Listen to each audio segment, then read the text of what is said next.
Hi guys! Morning. Actually, afternoon na. We just touched down Bohol. This is Panglao International Airport and we are waiting for our rent-a-car. Yes. Ang ganda dito, love, no? Yes. Parang ang ano lang, peaceful, tsaka parang laid back lang dito, no? Ayan po. Ano tamang province, ano? Yes. Pero maganda. Nakaka-excite na. Hi! So, ano lang na yung rent-a-car namin. Yan si Love. Pumipirma lang. Actually, ang kinuha namin is Wigo. Kasi, yun nga, maliit lang siya dapat and ano. Kaya lang, eto hindi daw available yung Wigo So, ito na lang yung isi-drive ko. Okay. Nagpa-vlog pala kayo? Po. So, dumating na po yung rent-a-car namin. Sila po ang kausap namin. Ma'am, anong company kayo? Ano po, Rent Adventure Car Rental. So, ipopost ko yung details sila. Ang daling kausap. Hindi na kailangan magtawagan. Yes! Message lang. Para pagdating nila Sige ng po, ma'am. Bohol. Thank you po. Nasa Pilipinas ako pero walang nagtatagalog.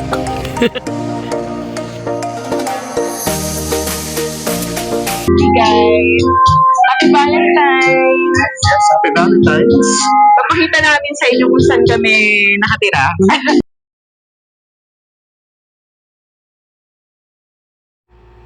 So this is the room where we're staying. Actually, it's really cozy.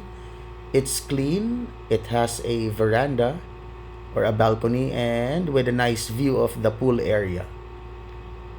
So this room I got from Agoda. This is only 2,000 per day. All inclusive, including taxes.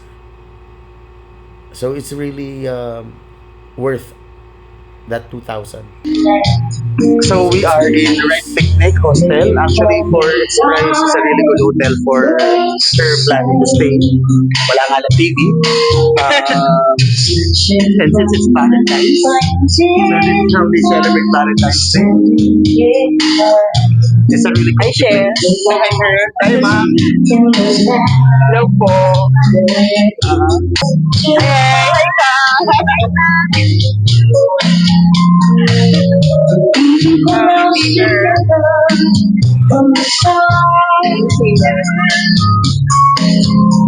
As you can see, it can pass like as a regular hotel, but it's still a hostel. So it's Valentine's Day. We're here to check out the nightlife here in Panglao. We are in the streets leading to Alona Beach. So nakita niyo naman, it's Valentine's Day, so napakarami na tao.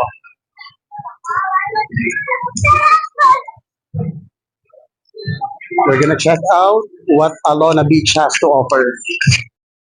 Hi! First night namin dito sa Panglao, Bohol. Andito kami sa Alona Beach. Maghahanap kami ng ng kakainan na seafood. And since Valentine's Day, nakita niyo kung gaano karaming tao. Champak. Super. Kasi kanina, galing na kami dito nila. Kaya na wala kami ma-party na. So, bumalik ulit kami. Tuk-tuk is the key. Oo. Minasakyan kami tuk-tuk. Sikat sa dito lang, di ba? Yung tuk-tuk. Tapos 200 pesos lang. At this hour, 100 per head. So, okay naman. Okay naman. Okay. Kasi yung hotel namin is, mga 4 or 5 kilometers from this place. So, reasonable naman para sa 200. And mababait ang mga tao dito. Hanap muna kami ng Makakainan. makakainan. Bye! Good morning, guys. So this is day 2 of our Bohol trip. And me and my wife are going to see the Tarsiers, Chocolate Hills, Floating River. Saan yun, mahal? Sa sa Lubok. Sa Lubog? Okay. Gusto lang namin i-try kasi nakikita namin sa YouTube Oo. Parang enjoy dun kasi may mga rivers. May river mismo. Kumbaga parang kakaibang feel. Gusto lang Yes. namin i-try dito. Tsaka yung pinagmamalaki ng Bohol And then we're gonna cap it off sa bee farm to eat ice cream. Yes. See you Doon guys. ako pinaka-excited. Yun. Actually, ang una nating itinerary, love, is Chocolate Hills. And then, Hindi lang. Breakfast muna. sige, break. Kailangan muna namin kumain. Tapos, para may energy kami pupunta ng Chocolate Hills. Then, Hi, good morning. Then, Chocolate Hills. And then, ayun na. Lubok River. Bye. Bye. Only time the day is long. Sun dancing and everything's fine. A gentle breeze, the city's glow. Hi! So mag-ano muna kami, Breakfast time. breakfast muna kami. Tapos malapit na rin daw naman ang Chocolate Hills dito sa ano na to eh. Sa area na to. So, ayun. Tayo muna kami. Hello guys. So, nandito na tayo sa Chocolate Hills. Actually, nandito tayo sa ano lab, no? Hintayan Yes. ng So, shuttle. for those who's gonna bring their own car or vehicle, make sure na tumigil muna kasi sa taas is no parking. So, 100 pesos per head ang bayad. And then, this type of plan will transport you back and forth. Libre na po siya. See you there. Here in Chocolate Hills. And as you can see, mataas ang aakyatin. Kaya yan.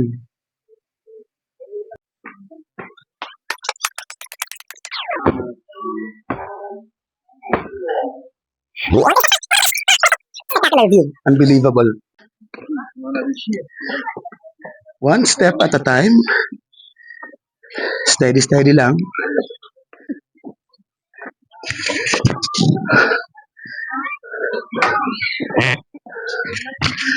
Oh.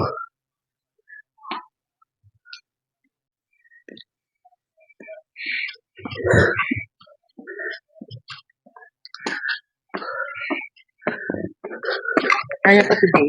Yes. Woo. So we're finally here on top of the viewing dock for Chocolate Hills. Guys, spectacular view.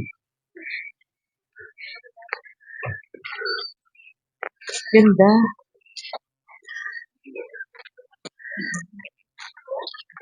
Only in the Philippines.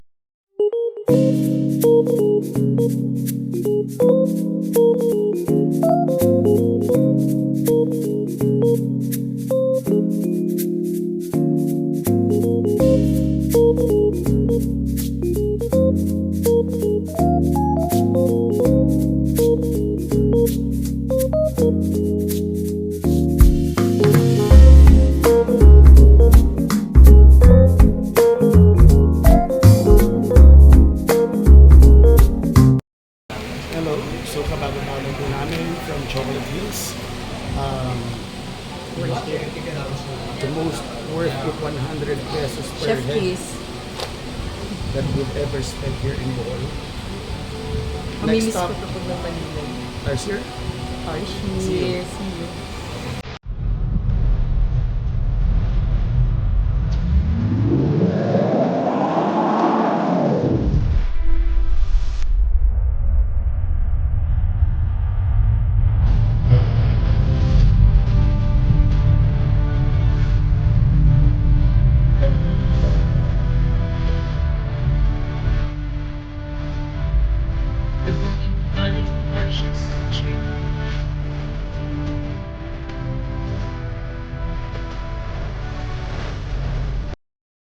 So hi guys, we're now here at the Tarsier Sanctuary.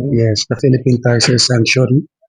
As you can see, the rules are no flash photography because those tarsiers are really sensitive to light and loud noise. Kaya yun to, medyo pabulong kami magsalita. We're Yes. about to enter and meet the Philippine Tarsiers. See?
po kami mag-visit sa Philippine Tarsier Sanctuary.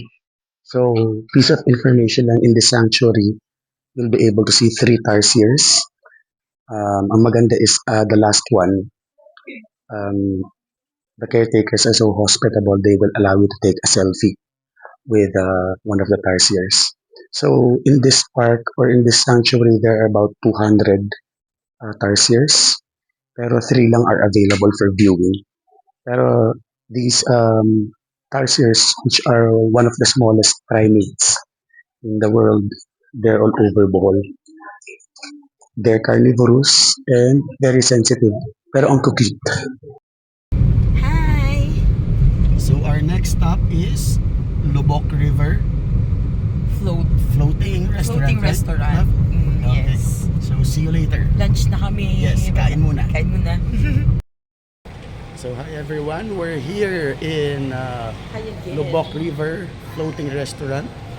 So if you're gonna bring your own car, sa labas pa lang they're gonna give you a number just like this. Tapos parking is very big. Nandiyan ang nakikita nyo sa backside. Nandiyan yung parking.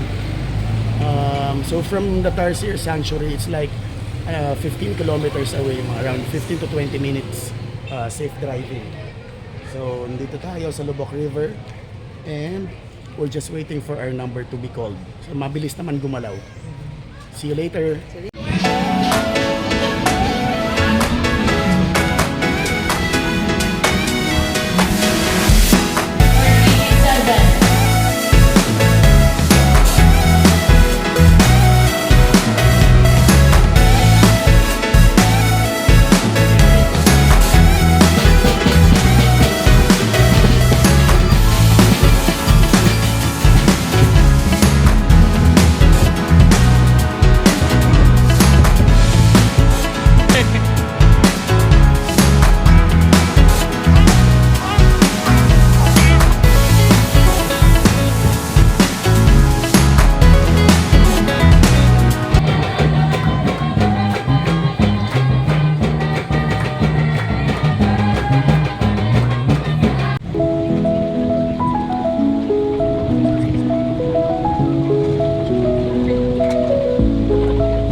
Sold lang.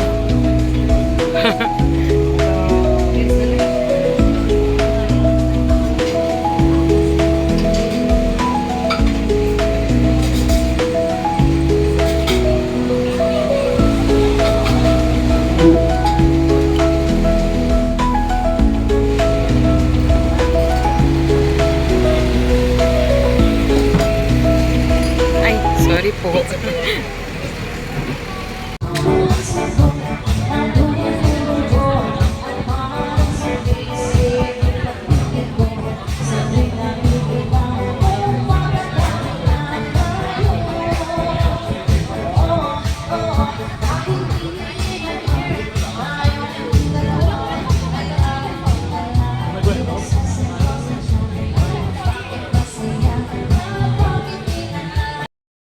Good morning everyone. Day 3 in our Bohol trip.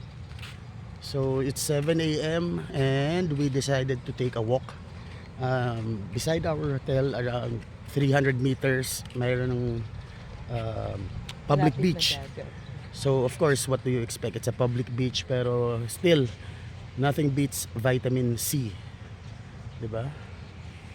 There's always, you know, a feeling of peace, tapos relaxation every time maririnig mo yung wave, tsaka yung feeling na nasa tabi ka ng dagat.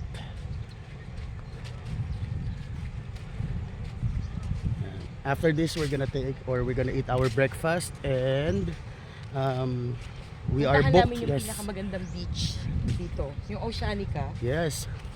Try natin doon, love mo. Yes, so sabi nila Oceanica is the creme de la creme ng Panglao Bohol. We have a booking there later. Check natin kung totoo ang hype. See ya.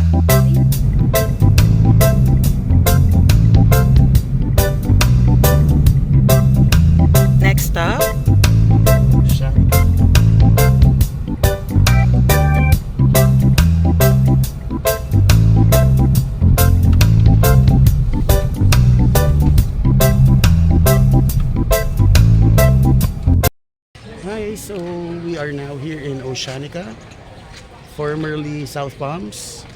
And the good thing about this place is they have day pass access where you can use all their amenities. 585 balab per head. And they're also allowing walk-ins, so you really don't have to buy the day pass access. If you just want to dine, you can also use the beach. Pero hindi mo magagamit yung mga beds, cabana, and the other things na nandito. It's really nice.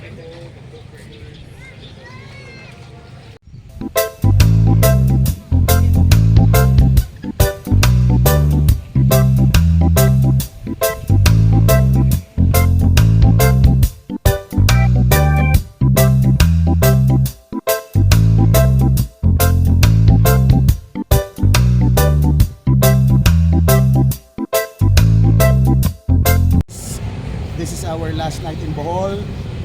We're done buying souvenirs. Ito na yung pinaka-last. Actually, this is glow in the dark shirt. May design na Tarsier. And next stop is massage. We're gonna go there to Alona Beach again for their massage. Yes. Hi. So we're gonna try the beach massage dito. Dito na sa Sa malapit Alona. sa seaside, sa Alona Beach. Wala lang, try lang na. Mahilig kasi kami magpamassage talaga. Wala lang. Para at least beachy vibe. Try namin yung nila. Hello!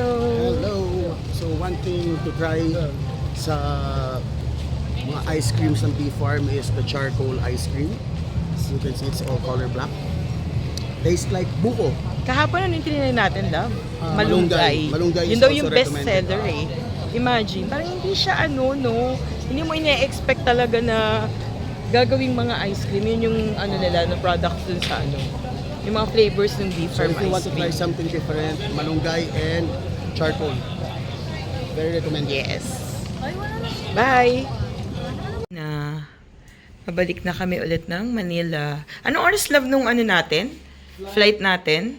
Flight is 12 o'clock. Okay. Touchdown tayo sa Manila ng mga 1:30. So, ayun. Kailangan na naming umalis. Bye!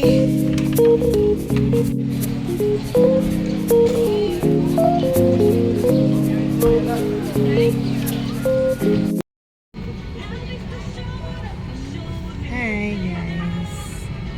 Sakay na kami ng plane. Going home. See you there.